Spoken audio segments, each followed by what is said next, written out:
Darío Santillán solía decir que el movimiento no daba nada, sino que en todo caso ofrecía un puesto de lucha para conquistar lo necesario, a partir de la acción colectiva. Ahora que está muerto, es levantado como bandera, como ejemplo a multiplicar e incluso es presentado por algunos como un santo popular. Y este santo, no casualmente, tiene que ver más con el mundo de los vivos que con el de los muertos santificados. Porque a San Darío de Landén, patrono de los piqueteros, no se le pide nada, entre otros motivos porque no dará nada, sino que se lo evoca en un acto de rememoración que implica una incitación a la insubordinación y a la rebeldía, a la organización y a las luchas que son siempre colectivas. Bueno, este es un pasaje de este libro, nueva edición, Darío Santillán, el militante que puso el cuerpo, una biografía política. Su primera edición, me corregirás Mariano, pero la verdad que no lo recuerdo, pero en definitiva tenemos esta reedición hecha por Sudestada, escrito por Ariel Hendler, Juan Rey y Manuel Peco aquí presente. Y en esta reedición, obviamente por esta fecha de los 20 años de la masacre de Avellaneda, quizás implicaría preguntarse, en cierta manera, esas diferencias de coyuntura, digamos, entre la primera edición y la segunda, que era Darío Santillán. Bueno, en tu caso quizás, sabiendo que tuviste un contacto muy ameno con él, pero en cierta manera uno se preguntaría qué implicancias tenía la figura de Darío Santillán en la primera edición del libro, que aclararnos cuándo fue, porque la verdad no lo recuerdo, y hoy en día, en esta fecha 2022, qué implicancias tiene de estar discutiendo a esta figura que es Darío Santillán. Es un santo que, bueno, como dice este libro, está más cerca de los vivos que quizás de la santificación de los muertos. Sí, bueno, el libro se publicó por primera vez en 2012 por Editorial Planeta, en medio de una coyuntura donde, bueno, estaba muy presente todavía la muerte de Néstor Kirchner, también de Mariano Ferreira, en octubre del 2010, pero bueno, efecto sobre todo de la muerte de Néstor Kirchner emerge de algún modo como toda esa participación juvenil en los marcos del kirchnerismo,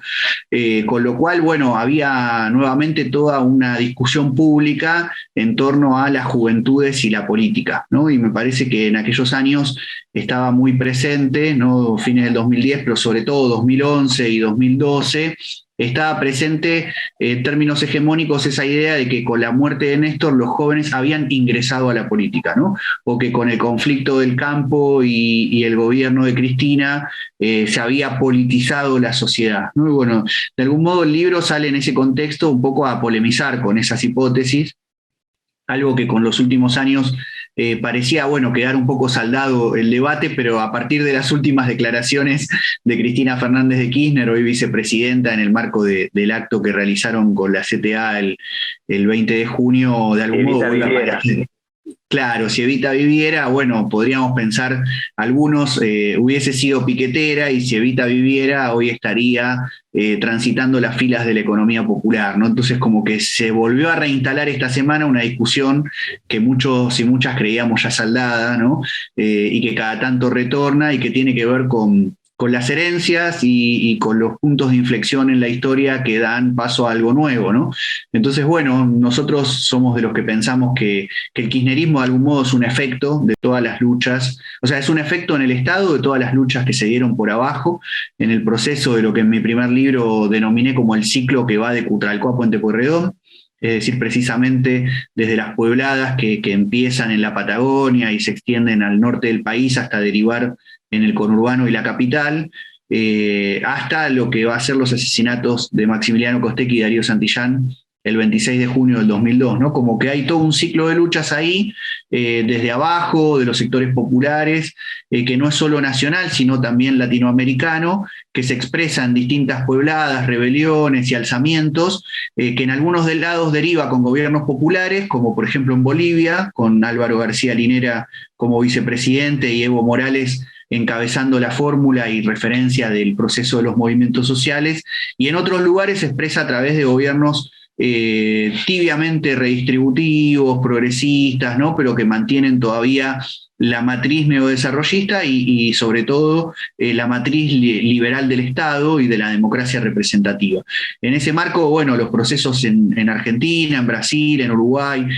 ¿no? Que van desarrollándose al calor de todo ese ciclo que tienen en Bolivia y Venezuela, quizás sus polos más radicalizados y que profundizan más una perspectiva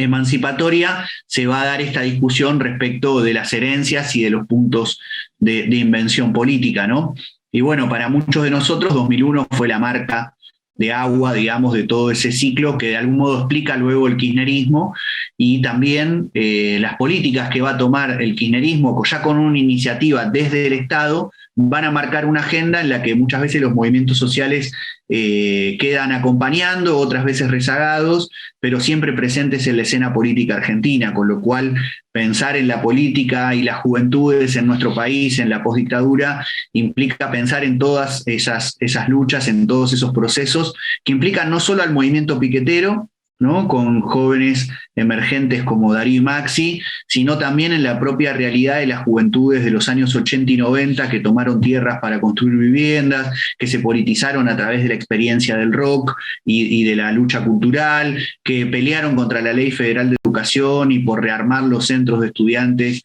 en los colegios secundarios, contra la ley superior también del menemato y en las luchas universitarias, los escraches de los hijos, ¿no? Los motoqueros en las jornadas del 20 de diciembre del 2001 en Ciudad de Buenos Aires, etcétera, etcétera, ¿no? Con lo cual, hablar de juventudes y políticas es hablar de un largo trayecto en el cual las juventudes kirchneristas se inscriben, quizás con mucho más masividad, es cierto, que las experiencias de politización juvenil anteriores, pero que no empiezan ni terminan ahí, ¿no? Y que nos llevan a una discusión sobre la actualidad respecto de este lugar común en el que caen los medios progresistas también muchas veces cuando intentan combatir la línea hegemónica de los medios de derecha, pero repiten un mismo eslogan: los jóvenes están con Milei, ¿no? Y nos preguntamos quiénes son todos esos pibes y esas chicas que sostienen las experiencias de la economía popular, que se pusieron el pañuelo verde y dieron esa pelea por la legalización del aborto y en el grito del ni una menos contra la violencia machista, y dónde está toda esa experiencia de jóvenes y de juventudes que hoy están dispersas en distintas experiencias sociales y políticas que pujan por la emancipación y que combaten a las derechas, cuando bajo el eslogan "la juventud está con Milei" reducimos el fenómeno político. Entonces, bueno, nos pareció importante en ese sentido volver a publicar esta biografía para volver a hablar no solo de Darío y con él también de Maximiliano Costecchi, de las jornadas del 26 de junio del 2002, sino volver a hablar de ese ciclo de luchas, ¿no? Desde los 90 o desde los 80 hasta el 2002, que tiene en las jornadas de diciembre del 2001 ese momento emblemático, para que también las nuevas generaciones, que quizás hace 10 años no estaban militando y hoy participan en distintos espacios sociales, políticos y culturales, puedan tener también esta herramienta, una más para librar la lucha cultural, para rescatar a nuestras figuras de los procesos populares y para reivindicar esa militancia que le puso el cuerpo, como decimos en el libro, al momento quizás de mayor adversidad de la postdictadura. Entonces, aprovechando los 20 años, este aniversario redondo que siempre posibilita mayores discusiones públicas, y teniendo en cuenta que en su momento, por la coyuntura comentada, ¿no?, del 2012 y esa necesidad de quizás tratar de trascender los espacios de militancia en los que nos movemos, poder abrir una discusión pública lo más amplia posible, lo publicamos por una editorial comercial como Planeta, pero hoy nos parecía importante que el libro saliera por Sudestada, que es una editorial independiente que surge además al calor del proceso de la rebelión del 2001. Vos ahí señalabas esta cuestión de las miradas desde sectores progresistas, de derechas, de reducir el activismo juvenil en ciertos lineamientos, llámese, no sé, del kirchnerismo, del mileísmo, etcétera. Pero en el libro, de alguna manera, reflota una cuestión, no sé si decirle nostálgica, pero sí como que rememora mucho la cuestión de la relación entre los que están en los piquetes con los que están en los cacerolas. Piquete, cacerola, la lucha es una sola. Después se quebró la convertibilidad y la separación del peso argentino, el dólar se extendió tanto, al igual que los piquetes y las cacerolas, digamos. Entonces, como que cada uno ha ido por sus rumbos. Entonces, de alguna manera me parece que hay una cierta lógica de que estos sectores simplifiquen quizás las experiencias juveniles, pero también yo creo que se pasa quizás en algunos sectores de izquierda. Ahí cuando en el libro, cuando planteabas el esfuerzo físico de Darío en una toma de tierra, rompiéndose la espalda, laburando con la pala, etcétera, esa imagen del que está en una toma de tierra, el piquetero que está laburándose, rompiéndose la espalda, a mí me llevó que pareciera ser que a veces hay una discusión que un poco tiene que ver con la coyuntura actual de la discusión sobre qué es el trabajo genuino, sectores de izquierda que valorizan quizás más la figura de, por ejemplo, de Zanón, por ejemplo, que si bien uno puede decir que son luchas comunes, daría la impresión que pareciera ser que hay como una especie de disputa interna entre lo que era, por lo menos en esos momentos, izquierda autonomista, izquierda tradicional, llamémosle. Se reivindicaba quizás la toma de tierra en sí de un Darío forzándose, durmiéndose de espalda, o la expropiación de los medios de producción, con este caso de Zanón, digamos. No sé si vos estás de acuerdo en eso y si notás que hay algo parecido, que se asemeja un poco a las discusiones actuales sobre de qué hablamos cuando hablamos de trabajo genuino. Sí, totalmente. Coincido con lo que vos planteás. Dos cuestiones, ¿no? Me parece, por un lado, la Piketty y Cacerola, el interrogante ya, no más que la afirmación, la lucha es una sola o la lucha fue una sola. Yo creo que coyunturalmente sí, fue una misma pelea al calor del hartazgo que había provocado el menemismo y su continuación con el gobierno de Fernando de la Rúa, con esa alianza progresista que venía a prometer dejar atrás lo peor del neoliberalismo y no hizo más que continuarlo y en algún punto profundizarlo, incluso en su faceta represiva, y también al calor un poco de esa primavera, ¿no? del 2001 y primer semestre del 2002, que implicó una apuesta por la creatividad política, en la que se vieron inmersos los sectores del movimiento piquetero, que ya venían peleándola, cortando rutas, haciendo piquetes, pero también haciendo asambleas en los barrios populares, los sectores de trabajadores asalariados, que empezaban a tener una respuesta cada vez más activa frente a cierta inacción de las dirigencias sindicales más tradicionales, no toda la experiencia de CTA, o incluso dentro de la CGT, el MTA encabezado por Moyano, pero sobre todo en esa coyuntura lo que empieza a surgir como coordinadoras, como multisectoriales, como espacios donde la clase obrera empieza en algunos fragmentos a también organizarse en asambleas, autoconvocarse y a confluir con sectores del movimiento piquetero, con asambleas barriales de algunas ciudades del país, ¿no? Entonces creo que coyunturalmente la lucha fue una sola, pero que rápidamente, como dijo también cínicamente Eduardo Duhalde, cuando venga el frío se terminan las asambleas, ¿no? Y un poco algo de eso hubo, es decir, la experiencia material, las vivencias de los sectores medios a lo largo de la historia argentina ha demostrado que en determinadas coyunturas forman parte de las luchas populares y en determinadas coyunturas permanecen más expectantes o directamente acompañan un aire conservador en nuestra sociedad. Y por otro lado están la experiencia como la de Zanón, también la de Bruckmann en 11, la textil, que estaba además también con la característica de que eran casi todas mujeres, ¿no? Muy parecida a la experiencia del movimiento piquetero, y la de los organismos de derechos humanos, que venía con toda la tradición de las abuelas y de las madres de Plaza de Mayo, se hizo como un foco de discusión, no solo en torno a la diferencia entre la pelea por trabajo del movimiento piquetero y la lucha por trabajo genuino, como planteaban algunos de estos sectores, sino luego también una discusión interna al interior de las fábricas y empresas recuperadas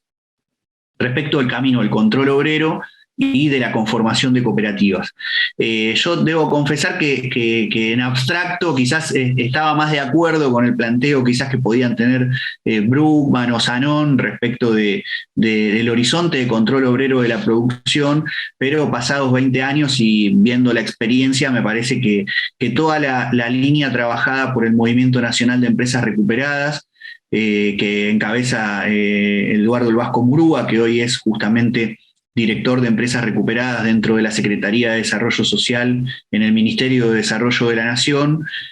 muestran que la salida de cooperativa fue una perspectiva intermedia que posibilitó mayor organización y mayor empoderamiento de las experiencias de trabajadores que dinamizaban ciertas lógicas de autogestión. Eso hoy confluye, toda la experiencia del MENER, hoy confluye en la UTEP, la Unión de Trabajadores y Trabajadoras de la Economía Popular, donde una cantidad de grupos que vienen del movimiento piquetero forman parte de este nuevo intento de sindicalizar la experiencia de la economía popular en una lógica de discusión respecto del trabajo que yo entiendo superadora de la que planteaban los movimientos sociales en los años 90, donde ya planteaban la idea de que eran trabajadores desocupados, no que eran desempleados solamente o que eran personas desocupadas, sino que había una ocupación y un trabajo que se llevaba adelante, pero en términos más de sobrevivencia cotidiana respecto de la alimentación, de los cuidados y del trabajo barrial. Creo que esa experiencia tiene hoy un acumulado que empieza a lograr también teorizarse bajo la forma de una economía popular que tiene dinámicas emprendedoristas de tipo neoliberal, pero también dinámicas de autogestión, de cooperación, de trabajo no formalizado en vías de formalización, que no es necesariamente la vía del empleo asalariado. Y es un poco la discusión que de algún modo está planteada en esta semana respecto de los dichos de la vicepresidenta Cristina Fernández de Kirchner, bueno, cuando evidentemente muestra en su discurso y también en las prácticas de los distintos sectores que la acompañan, que hay una especie de incomprensión de este nuevo fenómeno que se presenta en el capitalismo globalizado neoliberal actual y cómo las clases populares han dado respuestas no solo económicas, sino también organizativas y políticas a ese fenómeno, gestando una experiencia que hoy no es la de simples organizaciones mediadoras, sino que es la experiencia que organiza el trabajo desde otras lógicas y que pone en el centro de la escena, por ejemplo, una discusión en torno a la reproducción social, al protagonismo de las mujeres y a la división sexual del trabajo, que en ese esquema de la lógica progresista no logra comprenderse. Uh-huh. Y en las páginas hay, creo que lo habíamos señalado un poquito, la cuestión de las discusiones sobre izquierda autonomista, izquierdas tradicionales. Creo que Miguel Maceo, ahí creo que estabas a Miguel Maceo hablando de los dirigentes biodegradables o contaminantes, ceden a dejar atrás o aprovechar un poco sus experiencias para ceder y formar parte de la organización, o por el contrario tratar de bajar línea y quebrar o cosas o discusiones como esa que siempre están latentes sobre los divisionismos, etcétera. Pero en definitiva, quizás la pregunta queda en base a las narrativas, llamémosle, colectivistas, de alejarse quizás con ciertas cuestiones verticalistas que estaban quizás muy en disputa en esos tiempos, digamos, un poco lo que planteabas también en tu primer libro sobre la influencia zapatista, estas cuestiones, digamos. ¿Cómo ves hoy, digamos, en base a esta coyuntura sobre discusiones de la economía popular, la organización de la UTEP, también en tensión con sectores progresistas y con el resto de las izquierdas, esta cuestión del autonomismo, o por lo menos lo que se decía así en esos tiempos, digamos, ¿se puede decir que todavía está latente o al final todo se dio a dinámicas más verticales, digamos? Bueno, yo creo que algo de la perspectiva de la corriente autónoma de principios de siglo está presente hoy en distintas experiencias, ¿no? Que se han tomado en la política argentina, pero que ya está configurada de un modo un poco más tradicional, podríamos decir, a través de las izquierdas, fundamentalmente lo que es el FIT Unidad, que congrega a un conjunto de partidos trotskistas que han logrado a través de los años no solo sostener, sino ampliar ese proceso de unidad, que es sobre todo electoral, pero que ha marcado una referencia pública por su incidencia en el Parlamento, su presencia en los medios de comunicación y por la incapacidad de otras corrientes de las izquierdas de construir otra cosa, han quedado de algún modo como la corriente hegemónica y casi exclusiva de la política argentina respecto de las izquierdas, y luego de los 12 años de kirchnerismo, esta nueva experiencia, digamos, que siempre oscila entre el peronismo y algo nuevo, ¿no? que es la experiencia que conduce Cristina Fernández de Kirchner, y luego también todo un peronismo que supo recrearse a través del paso del tiempo y ya, digamos, quedado atrás la experiencia del menemato que había expulsado a mucha gente de las filas del movimiento peronista. Entonces, me parece que quizás hoy no existe algo así como una experiencia de una izquierda autónoma, sino que algunos de esos rasgos están presentes en algunas de estas experiencias que mencionaba recién. Creo que hay algo del aire de época también, ¿no? Que tiene que ver con fines de los años 90 y principios de los 2000, eso, la presencia del zapatismo, la derrota arrolladora de todo proyecto transformador en la Argentina con un peronismo neoliberal, en el mundo con izquierdas totalmente golpeadas tras la caída del muro de Berlín y el fracaso de esas experiencias de socialismo real, y que bueno, que había una búsqueda por gestar algo nuevo y que en ese camino hubo mucho cuestionamiento a las formas más anquilosadas de entender la política de izquierdas, progresistas o nacional populares, y que producto de eso surgieron toda una cantidad de experiencias que a lo largo de los años se fueron transfigurando y que dan hoy cuenta de este mapa político que tenemos en la actualidad, con organizaciones que quizás tienen perfiles más tradicionales, pero que a la vez yo entiendo que han incorporado parte de esa discusión que se abrió en 2001 respecto del protagonismo popular, de la cuestión de los límites de las democracias representativas que hemos heredado producto de las derrotas revolucionarias de los años 70 y las dictaduras que sobrevinieron, y también respecto de cómo repensar un nuevo protagonismo social, donde quizás haya estructuras sólidas, dirigentes con cierta presencia, pero que tengan un anclaje en el proceso real y en el protagonismo popular, que es parte de la discusión que plantearon las corrientes autónomas, que entiendo que, bueno, que no lograron de algún modo, pasados los años, poder estructurar una propuesta que tenga cierta viabilidad de masas, ¿no? Pero que en sus núcleos centrales los planteos siguen siendo planteos que cobran actualidad respecto de cómo los dirigentes justamente expresan lo mejor en su comportamiento, en sus ideas y en sus oratorias a esa base social que se organiza y lucha en determinadas organizaciones, y no como suplanta, sustituye, ¿no? o incluso se constituye en una camarilla totalmente separada y distanciada de sus bases sociales. Parte de esa herencia la tomó la derecha, hay que decirlo, la más radicalizada, ahí sí con posturas como las que encabeza hoy Milei cuando habla de la casta política, y da una serie de argumentos que muchas veces coinciden en algunos puntos con los planteos populares que se hicieron en 2001, porque es evidente que hay un sector de eso que quizás podríamos llamar la clase política, ¿no? Que son sectores liberales que hacen de la política una carrera profesional y no una herramienta popular de masas para la transformación. Y eso, por izquierda y no por derecha, hay que cuestionarlo. Entiendo a través también de la revisión de nuestra propia historia y la reivindicación de militancias que le pusieron el cuerpo sin esa distancia que plantea la política liberal, pegados a sus bases, como fueron Darío, Maxi y toda la generación de militancias que parió el movimiento piquetero y todas esas luchas de los años previos a la llegada del kirchnerismo al gobierno. Bueno, lo último, quizás estuvimos hablando muy por la periferia sobre el libro, pero yo pensando un poco, sabiendo que la primera edición fue en el 2012, la coyuntura que vos planteaste, yo le sumaría quizás el panorama del bicentenario, esta idea de estar de alguna manera revisando estas cuestiones, todo lo que es de la historia. Y quizás la pregunta que me quedé, en el momento en que deciden hacer la segunda edición, ¿hubo una discusión sobre plantear si daba o no reescribir algo, ver que después pasado 10 años se fijaron entre los tres y decían esto hay que revisarlo, digamos, etcétera, digamos, porque las coyunturas cambian y a veces, yo me imagino que a veces generan discusiones sobre a la hora de realizar reediciones de libros como estos, digamos. ¿Hubo alguna discusión sobre eso? No, hubo como una conversación en torno a que no teníamos que poner la coyuntura por sobre la historia, digamos, que el libro era básicamente una biografía que cuenta la historia de un joven que nace en los 80, se politiza en los 90 y es asesinado a principios de los 2000, y que eso tenía que quedar como una herencia para el conjunto de las militancias, más allá de las posiciones partidarias o respecto de un gobierno o de una determinada línea de acción.